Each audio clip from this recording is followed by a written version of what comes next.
Hello everybody, welcome back to the channel. Now Asus just launched a brand new ROG Phone 7 and you might think that it looks very similar to its predecessor, the ROG Phone 6, but this phone does come with a lot of upgrades that makes it an even better gaming phone in 2023. So in today's video, what we're going to do here is we're going to head over to the desk, get a bit up close and personal, and find out all about those new upgrades and how it really affects the overall performance. Let's head over to the desk right away. Alright guys, so here it is, the brand new ROG Phone 7. Now like I said earlier on, there's actually quite a couple of notable improvements to this device here over the previous ROG Phone 6, although they might still look very similar.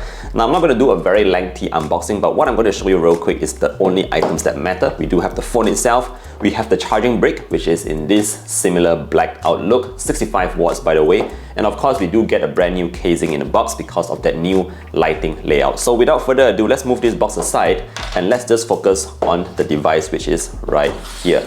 Alright, so first and foremost, let's take a very quick look at the back design panel here, because I think while it looks more minimalist, I think this is actually my favorite design of the ROG Phone 7 to date. There has been so many iterations of this particular phone here, and of course you might think they look similar. I do have my ROG Phone 6D Ultimate here with me as well, and there is an external display at the back, but this is the base variant, the ROG Phone 7, not the Pro, not the Ultimate, anything like that. This is the base variant, and you do get that, you know, like ever-changing RGB lights at the back, and you also have sort of like a 3D little bar here that also glows up in colors that you can pick your own in the app itself. So this is how it looks like. I think again, it looks fantastic here. The white variant, in my opinion, looks a bit better than the black. Now, just like before, you also still have the shoulder triggers on the top left and right corner. And again, just like before, you still have two charging ports here, one at the bottom and of course, one on the side. So that's basically, in terms of the design, a very familiar design and a very familiar form factor. All right, let's move on to what's new on this device compared to the ROG Phone 6. Now, first and foremost, I want to start very quickly with the display at the front, because right now we do get an even brighter display. Now, the display now is able to go up to 1500 nits of brightness. That means it's going to be super bright. It's going to be even brighter than a lot of flagship phones out there, so you can definitely trust that this is a proper, brightly lit gaming phone.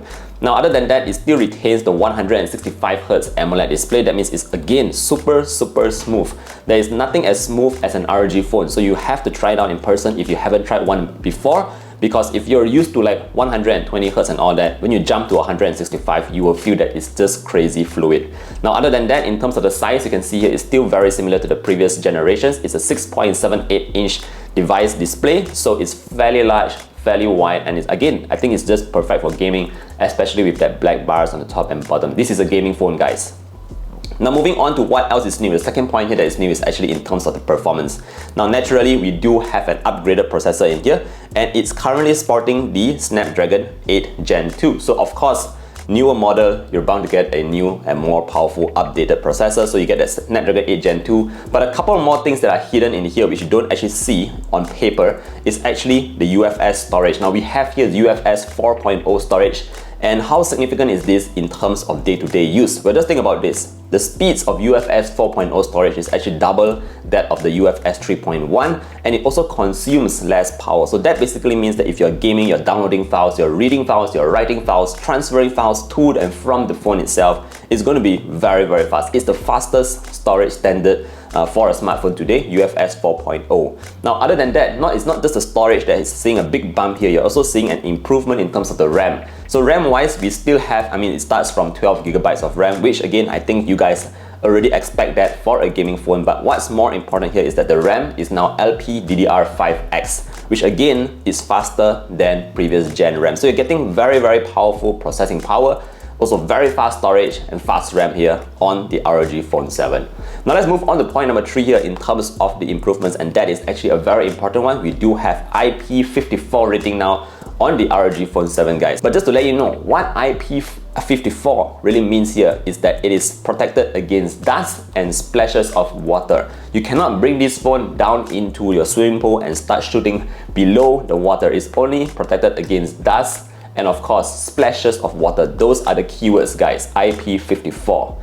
Now, last but not least, we also have an upgraded cooling system in here, which again, according to Asus, is about a 10% improvement compared to the previous models. But if you do happen to hook up their Aero Active Cooler, again, is going to do a lot of cooling here. So if you are looking for the strongest, gaming phone today, I would say that this is definitely one of it out there. Again, this is the base variant. That means it starts from a fairly affordable price point, guys. It's RM3599 and you get 12GB of RAM and 256GB of internal memory. Of course, if you want to go to 16/512, that is RM4299, but I strongly suggest you check out the base variant because it's actually very powerful for the amount of money that it's asking. Alright guys, so that pretty much wraps up our quick look at the ASUS ROG Phone 7. Again, very impressed with this device here. If you still have any further questions or if there is anything that you want me to test out for you, feel free to leave a comment down below. Otherwise, thank you for watching today's video all the way to the end. Hopefully it helped you out in a way or the other. Don't forget to drop a like and sub to the channel if you haven't already. And I look forward to seeing you guys in the next one. Do stay safe and take care. Bye.